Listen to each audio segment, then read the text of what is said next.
Alright, so I have been in what you might call a creative rut recently, and I know that everyone gets these. Ruts can be applied to anything. Ruts can happen to relationships, ruts can happen to exercise. For me, it's happening to me creatively, it can happen in your work life, and ruts really suck because these things that we do, our exercise, our relationships, our making of art, they make us happy. And when you're in a rut, the thing that makes you happy is being robbed from you.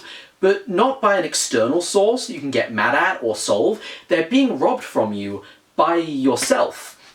You're being robbed of what you loved by your own inability to follow through with it. And that, really deeply sucks. And so I'm going to share with you in this video the rut I've been in recently and how I got out of it and how you can do it too. So generally speaking, when our brains are performing tasks, and these can be tasks of any kind, what our brains are doing is they are building models of the world where you understand all the bits and how they connect. So to put that in not nerd terms, basically, your brain just needs to build a little model schematic of how to do something in order to do it. But the problem is that if you haven't done something in a while, then this schematic sort of slowly fades, right? If you don't do something for a while, you forget all the little details of it. And so when you want to do it again, it's not difficult, right? Me making these videos isn't difficult in any sense. All I've got to do is stand up and talk, but the mental models my brain has of how to make a video, like here's how to come up with an idea, here's how to turn that into a script, here's how to find the motivation to stand up and do it, here's how to, improvise.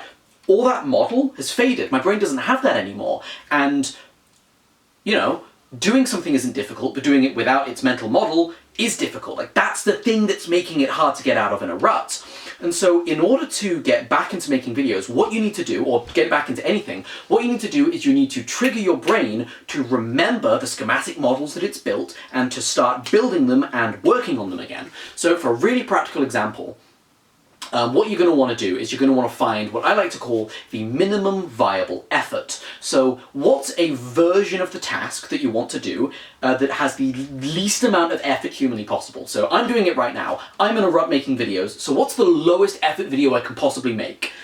Standing in front of a camera with no script, not editing it, and immediately throwing it on YouTube with no giving a shit about whether or not I'm being coherent, right? I'm doing that literally right now. But for the gym, your minimum viable effort might be going and doing one exercise, and it doesn't matter what, anything that's free. If you're having a rut in a relationship with a partner, or maybe even your parents, and you're struggling to make plans to hang out with them, okay, what's the least effort hangout we can possibly do?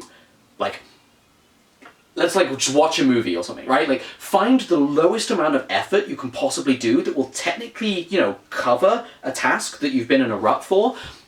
And once you've done that minimum viable effort once, your brain will realize, oh, this is something we're doing. It'll start building up those schematic models again. Okay, so here's how I, get ready to go to the gym. Here's how I find the motivation to leave. Once I get there, here's what it feels like to look at all the machines and choose something. Once I'm doing that, here's how it feels to put in effort. Once I'm doing that, here's how it feels to, see what other people are doing and see which machine to do next. And once it's built that model up again, now the next time that you go to the gym, it's not as hard anymore because you're not going without your model. You have your model back, right? Your brain has the tools to then accomplish the task again.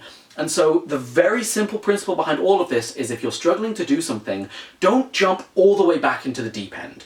Go to the shallow end for a bit. Do one, and don't let your ego get away from you. Your ego is the biggest thing that'll stop this. Your ego will say, oh, come on, I'm better than this. I'm a fucking artist. I'm not going to make some shitty piece of art. I have standards. Or, come on, we've been in a relationship for ages. We shouldn't have to do this.